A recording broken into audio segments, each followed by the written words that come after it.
Kishuf 2 has come and gone, and now that some time has passed for the cards to be looked at, I think that there's a good deal of discussion to be made about the brand new archetype created from this update, Unstable Energy. With all the big archetypes in the game, Unstable Energy is one that can be reasonably used in most areas. However, it can be tricky to utilize this archetype. In this video, I'll be going over what this archetype aims to accomplish, key cards to run in this archetype, some other relevant cards. Bit of a disclaimer, all of these cards I'll be discussing will be judged solely in the context of using it in an Unstable Energy archetype. Some of these cards can be useful outside of the archetype, but it's not that relevant for the analysis, so it won't be covered unless absolutely needed. Every card that's discussed in this video is obtained in Kishuf 2, a late game area, or a raid branching from Kishuf 2. So if you're a new player, you might want to get a little further into the game before trying to get cards for the archetype. Archetype Basics. The Unstable Energy archetype is fittingly all about unstable energy. Not the unstable energy item, but the token card. Using an unstable energy token card costs 0 bits, deals 5 damage, and draws a card. However, that's just half the equation. Using a card that shuffles unstable energies on a target with 10 or more unstable energies gives a 10% chance for each unstable energy in their deck to turn into the more potent volatile energy, the driving force of this archetype, and something you do not want in your deck.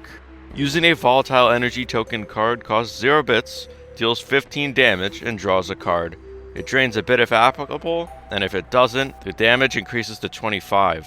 If a combatant with the volatile being subtype uses either of these cards, they'll heal instead, which is why bringing unstable energy into Kishuf 2 is not the best idea. This has the potential to deal crazy amounts of damage with enough skill, deck building, and 10% luck. Additionally, the Unstable Energy archetype is home to many self-energy cards. Cards which shuffle unstable energy into your own deck, and cards that benefit off of that self-energy. So the main goal, at least, from what I see of all the cards available, is clear. Flood the deck of a single target with as many unstable energies as possible to try and get volatile energies to be created, all while benefiting from the many self-energy cards in the archetype.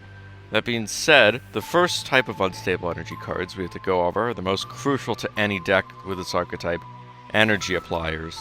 Energy Appliers. Cards which shuffle unstable energy in an enemy's deck, or decks, are the backbone of any unstable energy build. Remember, everything around this archetype requires unstable energy. Regardless of what type of unstable energy deck you're running, you're going to want to run a lot of Energy Appliers. Without them, you're not going to get volatile energy in the enemy's deck, and you're not going to get the conditional for Unstable Bolt and other cards like that. There's a lot of Energy Appliers at the player's disposal, and I'll be going over the most relevant ones in this section, starting with arguably the best one, Unstable Deluge. Unstable Deluge. A must-bring in any unstable energy deck due to its potential value in the right hands. The stats say it all. 1 bit, shuffle 2 energy for each bit on the target. At 4 or more bits, it speeds up the process of energy stacking greatly due to its amazing stats for the cost. Bringing cards like Chopper Crash and Tranquilizer can help with Unstable Deluge, as they both have 2 turns of their respective disruption effect. While it lacks the consistency of Energy Appliers such as Unstable Corruption, it makes up for itself with its simple design and respectable output. All in all, you definitely want to bring 2 of these in an unstable energy deck. Unstable Corruption. The baseline for Energy Appliers, and another card you want to consider running multiple or even a full set of in an unstable energy deck. For 2 bits, you can shuffle 6 unstable energies into the deck of any enemy in the field, and it's target locked too, so you aren't at the risk of missing. This card screams consistency, and will always be a reliable energy stacker, regardless of how early or late it is in a battle. There's no real synergies with Unstable Corruption besides, running in an unstable energy deck.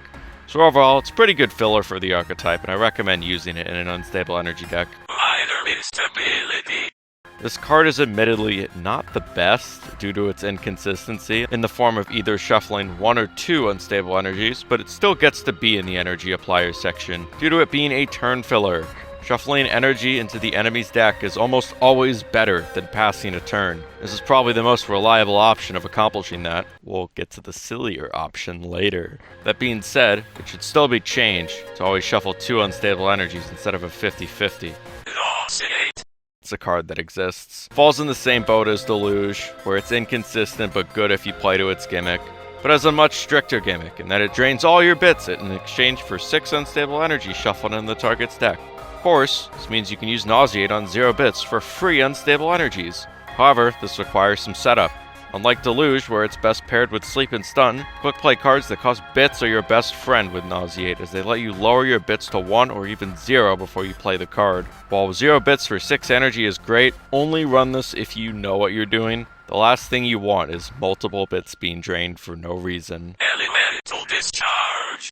If you're running any unstable energy subcost cards or cards that are powered up with unstable energy in your hand or deck, run this as well. At 3 bits, you get to shuffle 8 unstable energies into the decks of every enemy around you. However, that's not why I hold this card in high regard. Why I hold this card in high regard is because on top of that, you take recoil in the form of 8 unstable energies going into your deck too. And this combined with the AoE energy application makes for a solid card. The fact that it's 8 unstable energy is especially notable, since this amount instantly meets the criteria for both subcost cards, Elemental Jab and Unstable Infusion, making the process of self-energy applying ever so slightly easier for the player. Of course, it's still usable for the archetype without the player bringing self-energy synergy cards, but said cards greatly elevate Elemental Discharge when utilized with it. Unstable Transmission. Near infinite unstable energy, oh my god. Well, the stats aren't anything special, it's just 1 bit for 3 unstable energy shuffled after all. Its usability lies in its conditional, with the card going right back in your hand after use if you have an unstable energy in your hand when you use it, at the cost of all your unstable energies in your hand being discarded. This is more of a niche energy applier in my eyes, but that's not saying it's bad. It can be really good in the right hands, but it requires self-energy cards and some good top deck luck. You want to pull unstable energy and unstable transmission, but you don't want to pull all of your unstable energy at once, because then it discards multiple when you really needed 1. Run this if you have self-energy cards present in your unstable energy deck, and you want some deck longevity. Volatile Shockwave. This feels like it was balanced with only the concept of 4 people using it at once in mind, and that only. It doesn't even feel like a legendary at all, I'll be honest. The other 2 for the archetype feel like they're accomplishing something big for unstable energy decks when used. However, Volatile Shockwave just feels like an ultra rare. It was potential balance. 4 bits for 10 unstable energy shuffled into the decks of all enemies within a 2 AoE feels like a noob trap. There's more cost-efficient ways of accomplishing reliable energy stacking, and more often than not, you're going to be focusing down one target with unstable energy, not an entire AoE of them. The fact that the card costs a sky-high 4 bits doesn't help with that case either. It only makes Elemental Discharge look better. While you can probably use it well in an unstable energy deck, there's better options. Attack options. So, you have your energy appliers. Great. However, that's just one part of the deck. Remember, enemies won't use unstable or volatile energy if it would be lethal damage. Of course, you could entirely rely on your team to get the kills, but where's the fun in that? This is where damage options come into play, either to nab a kill on an enemy who won't use energy, speed up the process of dealing damage through energies, or by using a more offense-oriented, unstable energy deck. Of course, there's one attack option in this archetype that stands out among the rest. Elemental Jab. The undisputed best attacking option for unstable energy decks, the biggest reason to run self-energy when using this archetype, you could easily make a case for Elemental Jab being the best card in the archetype. Just look at its stats. 3 bits and 8 unstable energies for 80 damage is the type of output you want in an archetype that mostly consists of slowly stacking unstable energies and waiting for the enemy to use them. I recommend bringing a full set of these in any unstable energy deck that uses self-energy, as you're staring down a huge opportunity cost by not running it in that context. Of course, no king is without his throne, and the throne is up next. Volatile Attack Buff. If you're running attack damage in an unstable energy deck, which honestly you're probably going to do that, but especially if you're running Elemental Jab, bring this card. Gaining a respectable attack buff while adding unstable energy into your deck is the utility you need for this archetype, so it can make your attack stronger while fulfilling energy conditionals and subcosts for other cards. Without a doubt, bring this card when using the archetype. Even if you aren't running attacks, you can give other people attack buffs, so, whatever. Static Discharge. I haven't seen much talk about this card since it was released, so I guess I'll be breaking the ice on how good it is. Outside of Unstable Energy, this card is solid as a cheaper Tremor that sacrifices higher AoE for a lower bit cost.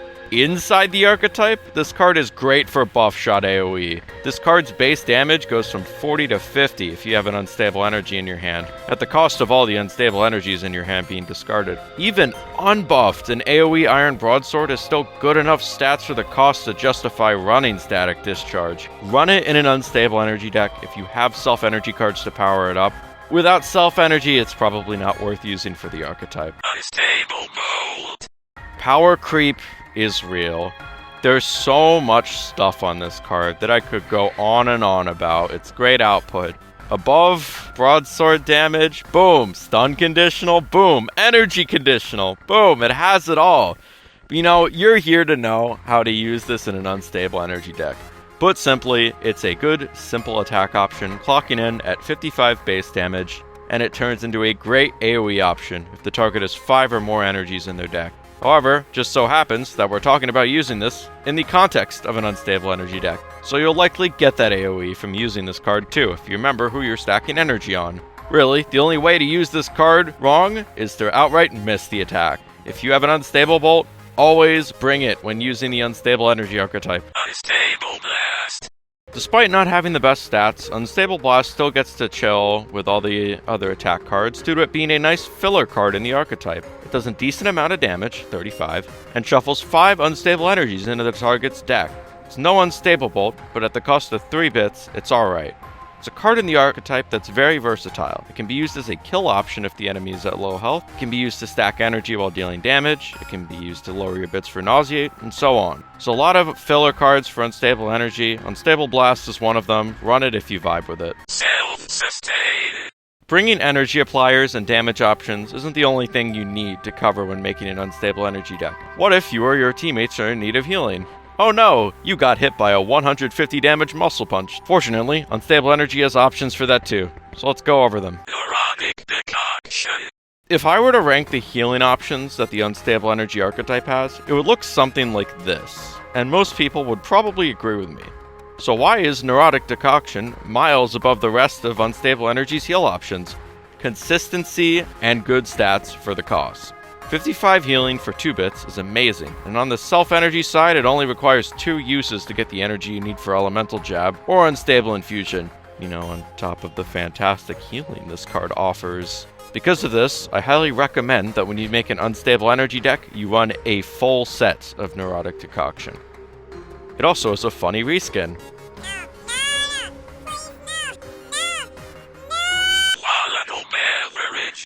Neurotic Decoction's worse younger brother. 1 bit for 35 healing is great, but in a deck of 50 cards where you'll need to account for many situations, it might be better to just pick the more established option. Sure, it costs an extra bit, but it's in more healing for that card spot. That's not saying Beverage is garbage. It's pretty decent in energy decks if you know what you're doing. However, that 10% volatile energy roll can be detrimental if it happens, as you not only get a volatile energy shuffled into your deck, but you lose out on gaining 3 unstable energies for your self-energy cards. Overall, if you know what you're doing with deck building, and you're a bit of a gambler, this is a good card for unstable energy. Filler cards. Which can kill.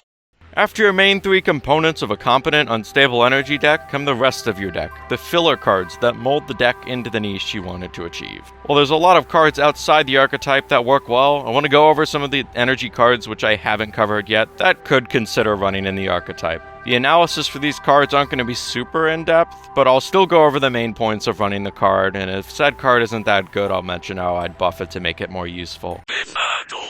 Good disruption if you want a pinch confusion option that also applies unstable energy. The stats are good, but nothing to be amazed at. Unstable Infusion. In Kishuf 2, this card is a bit gain. Outside of that area, this is more of a bit refund to main tempo, if anything. That's not saying it's bad, it's great at that. However, do keep in mind that you're spending energy on a card not named Elemental Jab. Kishuf Overdrive. It feels like 50% of the time I use this, at least one of the cards drawn is an unstable energy. A card draw that additionally helps you gain unstable energy, but loses out on the high card draw that Greed and Deep Pockets get, as Kishuf Overdrive only draws 4 cards. If you're scared of a 50% defense buff or obsessed with run this over Agonized Greed and Unstable Energy decks. Volatile Slash and Unstable Amplification. They have such a good synergy that I'm just going to lump these 2 cards into the same section. Volatile Slash is a 4-bit card that does damage equal to the unstable energy cards in your hand at the time of using it, multiplied by 10, capped at 100. Afterwards, all the unstable energies in your hand get discarded. So, we have ourselves a high life loss damage card. But how will I ever get 10 unstable energies in my hand? Let's say, hypothetically, there was a card that shuffled unstable energies in your hand equal to the amount that's in your deck. Let's also say, hypothetically, that this card is 2 bits in quick play, so you could use the card in question, then fire off 100 damage Volatile Slash during the same turn. Yes, I'm talking about Unstable Amplification, the card that, despite giving you a fat 50% attack modifier for 6 turns at its best, is barely used for said attack modifier. The combination of Unstable Amplification and Volatile Slash is very silly, and you can pull some shenanigans with them if you have the deck building creativity and game knowledge. That being said, only use this combination if you're sure you can manage to make it pop off, because otherwise you're going to end up with a deck full of Volatile Energy. And as I've said before, you don't want Volatile Energy. Unstable Pulse. The definition of an archetype filler card, as it's entirely optional to use but provides specific utility that can be useful in the right situation. For 1 bit, you can heal a teammate for 30 health at the cost of you shuffling 2 energies in your deck. It's very good at self-energy generation while also helping out your team. Running 1 or 2 isn't a bad idea if you need to round out a 50-card unstable energy deck. Deep Instability. You can't even reach the max damage of 50 in its current state, which I find hilarious. However, the guaranteed volatile energy generation at 10 or more energy is nice. It can be serviceable. I'd probably buff it so the scaling allows for the max damage to actually be achievable. Volatile Rune. Good stats for the cost if you know how to use traps. Corrupted Insight. One of the best self-energy generation cards in the game. Being able to recursion 2 random cards back into your deck for only 1 bit and then gain 4 unstable energy on top of that can enable some stupid combos. Always run this in an unstable energy deck, but make sure to not use it at 10 unstable energies or more. Remember, you don't want volatile energies. Everything else.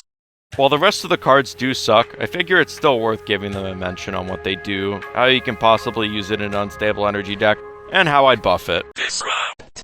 6 unstable energy in the target's deck at the downside of reshuffling the target's hand is not worth it. You want as much time as possible to stack energy before they play any, and reshuffling the target's hand is counterintuitive. The entire design of the card sucks, so honestly I have no idea how I'd buff it or rework it. Volatile Hyper Beam. Outclassed by in the archetype, banned in challenge content, potential balance. Don't run this in an unstable energy deck. Those 8 bits are better used elsewhere. I'd probably change the stats around so it's a 6 cost card that deals 30 times 3, a total of 90 damage, instead of an 8 cost card that deals 40 times 3, a total of 120 damage. Siphon Energy. Doesn't give enough output for what it requires. Neurotic is much better at being a self-sustained card for unstable energy than Energy Siphon. I'd probably change the conditional to heal 70 health if the target has 5 unstable energies, then discard 5 unstable energies from the target's deck and keep the base output of the card as is. Electrotile Rune. Free bits? It's more of a meme card, but you could probably get some use out of it if you're creative. Unstable Implosion. All it does is expedite the usage of unstable energies. However, you usually don't want to do that because remember, the main goal of unstable energy is to convert as many as possible into volatile energy. I'd probably buff it so the scaling and cap are increased so it's not just expedited usage, but instead more bang for your buck compared to the target just using an energy. Corrupt Siphon. Outclassed by the King's Throne, outclassed by Unstable Amplification. You name the buff card, it probably outclasses it. It's not worth using as you're both giving up unstable energy on the enemy and then buffing said enemy. Corrupt Siphon needs to have better scaling to compete with other 1-cost buff options. To achieve this, the buff amount should be changed to 15% energy, capping out at 60%, and the enemy only gets 1/3 of the buff amount. This would make it 60-20. This would probably give it enough output for what the conditional requires. Unstable Befuddle. The attack modifier potency sucks, the bit cost sucks, and the attack modifier duration especially sucks. Outclassed by the King's Throne and Unstable Amplification. I'd buff the card so it's 0 bits, as the value you're getting from the card, especially that low attack modifier duration, what the hell, feels like it would fit a 0-bit card more. Instability Sickness. What does this even do? It requires 2 deck-heavy archetypes, Poison and Unstable Energy, to use correctly. The card needs a full rework for it to actually be useful in either of these archetypes. Unstable Conversion. Unstable Conversion feels potential balanced, if anything. The stats aren't really worth using over other energy appliers. I'd probably buff the card by removing its conditional, and making it a simple 4 Unstable Energy shuffled into both the caster and the target's deck, so it acts as a risky energy applier that can also help you generate self-energy. Unstable Weakness. Before I even show you the stats of this card, first, I want you to take a look at the original idea from the Extravaganza. Obviously, this looks really powerful, but admittedly, it needs to be toned down. So let's see how the devs accomplished. So what am I looking at? Truly saving the worst for last in the video. This isn't even toning the card stats down, this is a complete gutting of the card. Its conditional entirely removed, 2 less energies, and 2 less duration on the attack down modifier. Out of every card that could have been put on the All-Star deal for Kishuf 2's update, why did it have to be the worst one? This card needs a huge buff in its stat product for it to be usable. Destructive Chant does not need company down in F tier. Closing thoughts. So that was a lot to cover. Unstable Energy as an archetype is currently in a weird place in Hexaria, where there's a lot of really good cards, but there's also a lot of really bad cards, and not really a concrete goal for using the archetype. However, you can still get a lot of value out of it if used right. Hopefully, you might have learned a thing or two about this interesting archetype, and maybe plan to try it out yourself if you have the resources for it.